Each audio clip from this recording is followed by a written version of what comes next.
சபை ஐக்கியத்தில் இணைந்திருந்து ஆராதிப்பதிலும் தேவனை மகிமைப்படுத்துவதிலும் ஜெபத்திலும் உறுதியாய் தரித்திருக்க கர்த்தர் நம்மை அழைக்கிறார். ஒரு இழப்பு வந்த உடனே நாம என்ன செய்யறோம்னா ஓட்டத்தை நிறுத்திடுறோம். ஆமாவா இல்லையங்க? ஏன் பிரதர் வரல? பிரச்சனை.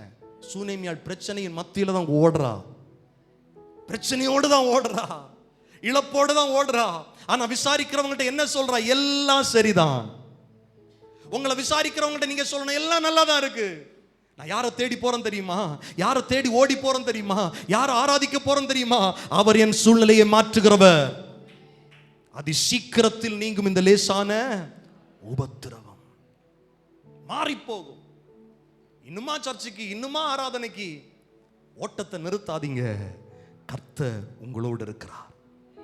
அவன் என்ன சொல்றான்? அந்த வார்த்தை ரொம்ப எனக்கு பிடிச்சிருந்து. எல்லாம் சரிதான். எல்லாம் சரியாங்க இல்லைங்க. வாழ்க்கையில் எல்லாம் தப்பு தப்பா நடக்கும்போது சொல்றா எல்லாம் சரிதான், பர்ஃபெக்டா இருக்கு, எல்லாம் நல்லா தான் இருக்கு, ஒரு பிரச்சனையும் இல்லை. கவனிக்கிறீங்களா? சூனேமியாள் சாதாரணமானவள் அல்ல. நான் தியானிக்கும் போது எனக்கு ஆச்சரியமா இருக்கு. ஒரு இந்த அதிகாரத்தின், இந்த 2 ராஜாக்கள் 4வது அதிகாரத்தின் பெரும்பான்மையான வசனங்கள் அவளை குறித்து மட்டும் சொல்லப்பட்டிருக்கிறது. அப்படின்னா அவ சாதாரணமானவள். நான் நினைக்கிறேன் அவளுக்கு பிள்ளை பிறக்கும் முன்னால் அவளுக்கு விசுவாசம் இல்லாம இருந்திருக்கலாம். பிள்ளை பிறந்த பிறகு அவளுக்கு விசுவாசம் ஸ்ட்ராங் ஆயிருச்சு. கவனிங்க, நம்ம வாழ்க்கையில கர்த்தர் ஒரு நன்மை செஞ்சிருக்கிறார் பாருங்க, அதை வச்சு நம்ம விசுவாசம் ஸ்ட்ராங் ஆகணும். ஆசீர்வாதம் இருக்கும்போது மட்டும் ஓ கர்த்தர் கொடுத்தாருன்னு விசுவாசமா இருக்கிறது இல்ல. அந்த ஆசீர்வாதத்தை கொடுத்தவர் இப்பொழுது நான் படுகிற நெருக்கத்தை மாற்ற வல்லமை உள்ளவர் என்பதை விசுவாசிக்க வேண்டும், நம்ப வேண்டும், உறுதியா இருக்க வேண்டும். சூனேமியாளுக்கு வர வர விசுவாசம் பெருகுச்சு. இன்னைக்கு நிறைய பேருக்கு வர வர விசுவாசம் குறைஞ்சு போகுது. சூனேமியாளுக்கு ஒருவேளை ஆரம்பத்தில் விசுவாசம் இல்லாம இருந்திருக்கலாம், ஆனா இப்ப விசுவாசத்தில் அவள் வல்லவளா இருக்கிறாள். ஆமென். நிறுத்தாத ஓடு. தூரத்தில் எலிசா பார்க்கிறாரு, சூனேமியாள் வருகிறாள். கேயாசிட்ட பார்த்து என்ன தெரியுமா சொல்றாரு? 26வது வசனம் பாருங்க. நீ அவளுக்கு எதிர்கொண்டு ஓடி, நீ சத்தமா வாசிங்க, சுகமா இருக்கிறாய். எப்படி விசாரிக்கிறார் பாருங்க. நீ சுகமா இருக்கிறாயா? உன் புருஷன் சுகமா இருக்கிறானா? அந்த பிள்ளை சுகமா இருக்கிறதா என்று அவளிடத்தில் கேள் என்றான். அவள் என்ன சொல்றா? சுகம்தான். ஓ ஜீசஸ். ஒரு ஊழியக்காரங்க யாரு? கேயாசி. சரி, புருஷனுக்கிட்ட மறைச்சா அவன் பதட்டப்பட்டுருவாரு, அவன் ஒரு அவிசுவாசிய ஒருவேளை இருந்திருக்கலாம், ஏதோ ஒரு காரணத்தை மறைச்சா. ஏன் இந்த ஊழியக்காரனிடத்தில், கவனிக்கிறீங்க, ஏன் இந்த ஊழியக்காரனிடத்தில் சூனேமியாள் இதை மறைத்தாள்? கவனிங்க, நல்ல இந்த வார்த்தைகளை கவனிக்கணும், ஆழமா கவனிக்கணும். எலிசாவோடு வேலை செய்தவன், எலிசாவுடைய கீழே வேலை பார்க்கிறவன் இந்த கேயாசி. எலியா நாட்களில் எலியாவோடு இருந்தவர் இந்த எலிசா.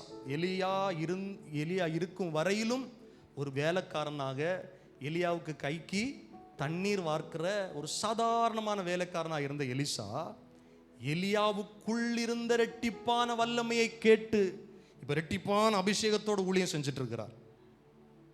இப்படி பார்த்தால் இந்த எலிசாவுக்கு கீழே வேலை பார்க்கிற கேயாசிக்கு எத்தனை மடங்கு ஆசீர்வாதம் வந்திருக்கணும்? எலிசாவுக்குள்ள இருந்த எலியாவின் ரெட்டிப்பான வல்லமை மொத்தத்தில் 4 மடங்கு வந்திருக்கணுமா வேண்டாமா? சொல்லுங்க சொல்லுங்க, ஆமாவா? எலிசா அவள் வீட்டில் வந்து தங்கும் போது இவ கேயாசியும் கவனிக்கிறா. எலிசாயும் பார்க்கிறா, கேயாசியும் பார்க்கிறா. இவருடைய ஆவிக்குரிய முதிர்ச்சியை பாருங்கள். நீங்க இந்த அதிகாரம் வரையிலும் படிக்கும்போது நீங்க கேயாசியை பத்தி தவறா நீங்க கெஸ் பண்ணவே முடியாது. ஏன் மறைச்சா? அவன் ஒரு ஊழியக்காரன் தானே, சொல்லி அனுப்பியிருக்கீங்க. அவனுக்கிட்ட கூட சொல்றா எல்லாம் சுகம்தான்.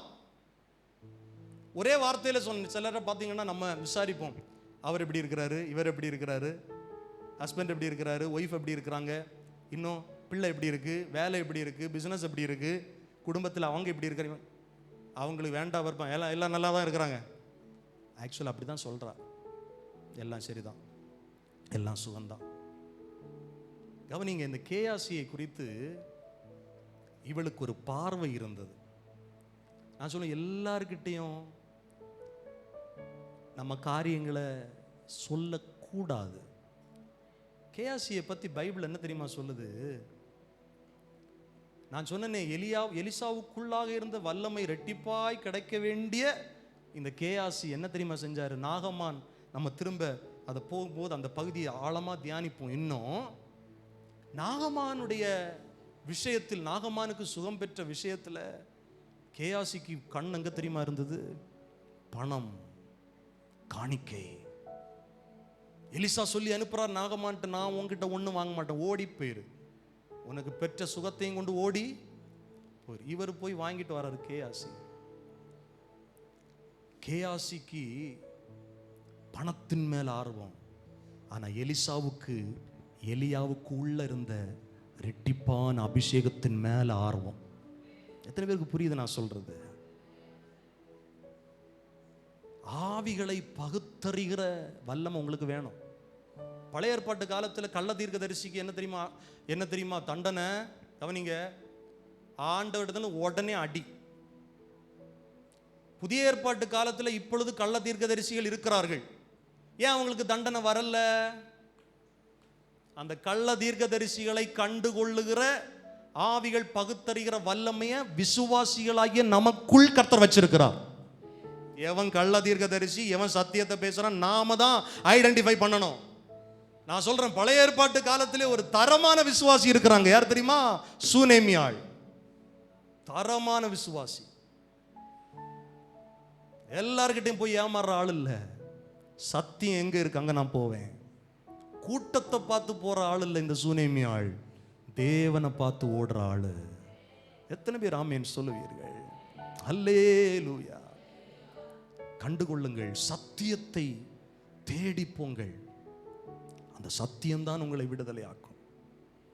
பொய் பித்தட்ட ஆட்டத்தையும் அந்த பகட்டையும் தேடி போய் ஒரு பிரயோஜனமும் இல்லை. பார்த்தா கேயாசியா நல்ல ஊழியக்காரன், என்னம்மா எஜமான் சொல்லி அனுப்புனார், உன் எல்லாம் நல்லா இருக்கு, எல்லாம் சரிதான் அப்படின்னு சொல்லிட்டு சட்டம் பண்ணவே இல்லை. அவன் ஏறெடுத்து பார்க்கவே இல்லை. அவனிங்க எலியா உயிரோடு இருக்கும் வரையிலும் எலிசா அடங்கி இருந்தான். ஆனா கேயாசி அப்படி இல்லை. எலிசா ஊழியத்தில் இருக்கும் போதே பொய் சொல்லி, இந்த தவறாய் ஊழியம் செய்கிறவங்க பார்த்தீங்கன்னா எப்பவும் பொய் சொல்லுவாங்க. அவங்க கண்ணை பார்த்தாலே தெரியும். உருட்டிக்கிட்டே இருப்பாங்க, ஸ்டெடி மைண்டாக இருக்க மாட்டாங்க. இப்போ ஒன்று உருட்டுவாங்க, அப்புறம் ஒன்று உருட்டுவாங்க, அப்படி உருட்டிக்கிட்டே இருப்பாங்க, மாற்றி மாற்றி பேசுவாங்க. எந்த நிலையிலும் உறுதியா இருக்க மாட்டாங்க. இனம் கண்டுகொள்ளுங்கள், அது யாராக இருந்தாலும் சரி. சத்தியத்திற்காய் நிற்கிறவர்களை இனம் கண்டுகொள்ளுங்கள். தேவனுடைய பிள்ளைகளே, சூனேமியாளுக்கு அந்த தெளிவு இருந்தது. எல்லாம் சரிதான், பெர்ஃபெக்ட் தான் சொல்லிட்டு பைபிள் சொல்லுது 27வது வசனத்துல, பர்வதத்தில் இருக்கிற தேவனுடைய மனுஷனிடத்தில் வந்து அவன் காலை பிடித்து கொண்டாள். கேயாசிய தள்ளி விட்டுட்டு எலிசாவுடைய காலை சூனேமியாள் பிடித்துக் கொள்ளுகிறாள். அப்பொழுது கேயாசி வந்து விலக்கி விட வந்தான். தேவனுடைய மனுஷன் எலிசா சொல்லுகிறார், அவளை தடுக்காதே. அவள் ஆத்துமா எப்படி இருக்குது? துக்கமா இருக்கிறது. நான் நினைக்கிறேன், காலை பிடிச்சு அழுது இருக்கலாம், அவ காலை பிடிச்சு கதறி இருக்கலாம், அவ காரியத்தை சொல்லி இருக்க மாட்டா, விம்மி விம்மி அழுது இருக்கலாம்.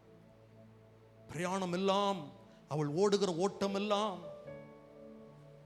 வேத வல்லுநர்கள் சொல்லுகிறார்கள், கர்மேல் பர்வதத்திலிருந்து இந்த சூனேம் ஊர் கிட்டத்தட்ட 7 மைல் தூரம். 7 மைல் தூரமும் பிரயாணப்பட்டு அவள் வரும்போது, அவள் ஒரு பக்கம் பிள்ளை செத்து கிடக்குது, இன்னொரு பக்கம் தேவனுடைய மனுஷனை தேடி ஜெபம் பண்ணுறதுக்காக வாஞ்சையோடு விசுவாசத்தோடு நான் சீக்கிரத்தில் போனோம். அவள் மனம் படபடத்திருக்கும். எலிசாவுடைய காலை பிடித்து கொண்டாள். கேயாசி இடத்துல எலிசா சொல்றாரு, அவளை தடுக்காத, அவளுடைய ஆத்மா துக்கமா இருக்கிறதுன்னு சொல்லிட்டு, இந்த வார்த்தைகள் என் மனதில் ஆழமாய் பதிகிறது பாருங்க. நான் வாசிக்கிறேன். கர்த்தர் அதை எனக்கு அறிவியாமல் எப்படி வச்சாரா? மறைத்து வைத்தார். ஒரு பெரிய தீர்க்கதரிசி பாருங்க எலிசா. அவர் சொல்ற வார்த்தை, இந்த காரியத்தை கர்த்தர் எனக்கு மறைத்து வைத்தார். சில நேரத்தில் உங்கள் காரியத்தை கூட, உங்கள் பிரச்சனைகளை கூட உங்கள் ஊழியருக்கு கர்த்தர் மறைத்து வைக்கலாம்.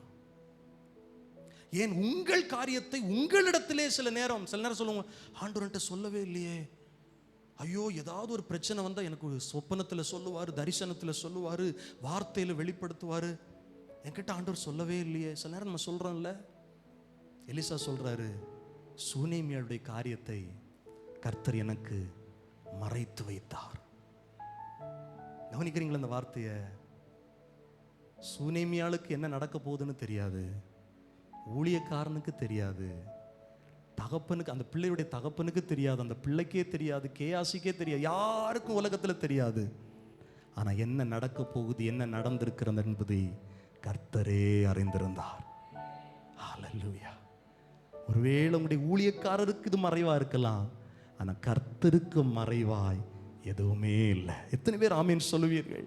உங்க வாழ்க்கை குறித்த திட்டம் கர்த்தருக்கு மறைவா இல்லை. உங்கள் எதிர்காலத்தை குறித்த திட்டம் கர்த்தருக்கு மறைவா இல்லை. உங்கள் பிள்ளைகளை குறித்த திட்டம் கர்த்தருக்கு மறைவா இல்லை. எலிசா சொல்லுகிறார், கர்த்தர் இதை எனக்கு மறைத்து வைத்தாரே தவிர அவருக்கு தெரியாமல் இல்லை. அவருக்கு தெரிந்தது, எனக்கு மறைத்தார், அவ்வளவுதான். நமக்கு சில காரியம் தெரியலைங்கிறதுக்காக ஆண்டவருக்கு ஒன்றும் தெரியலைன்னு சொல்ல முடியாது. சிலர் சொல்றதை நான் கேட்டிருக்கிறேன், கடவுள் நினைச்சா கூட காப்பாற்ற முடியும். அந்த வார்த்தையை பேசுறவன் ஒரு முட்டாள். ஆண்டவன் நினைச்சா கூட காப்பாற்ற முடியாது. எப்படிங்க சொல்ல முடியும்? சாதாரணமான மனுஷன் நினைச்சா காப்பாற்ற முடியாது. தேவன் நினைத்தால், பைபிள் சொல்லுகிறது, இந்த கல்லுகளிலிருந்து கூட ஆபிரகாமுக்கு பிள்ளைகளை கர்த்தரால் உருவாக்க முடியும். ஆமென். நாம எப்படிங்க சொல்ல முடியும்? நமக்கு ஒரு காரியம் விளங்கலைன்னா, நமக்கு ஒரு காரியம் தெரியலைன்னா ஒப்புக்கொள்ளணும். ஐ டோன்ட் நோ, எனக்கு தெரியல, எனக்கு இது புரியல, ஒத்துக்கொள்ளணும். எலிசா பாருங்க, எவ்வளவு பெரிய தீர்க்கதரிசி பாருங்க, எவ்வளவு பெரிய ஊழியக்காரன். அவர் ஒத்துக்கொள்கிறார், எனக்கு இது தெரியல. சிலர் பார்த்தீங்கன்னா, சில தீர்க்கதரிசிகள் அடிச்சு விடுறது. எப்படி? இந்த வருடத்தில்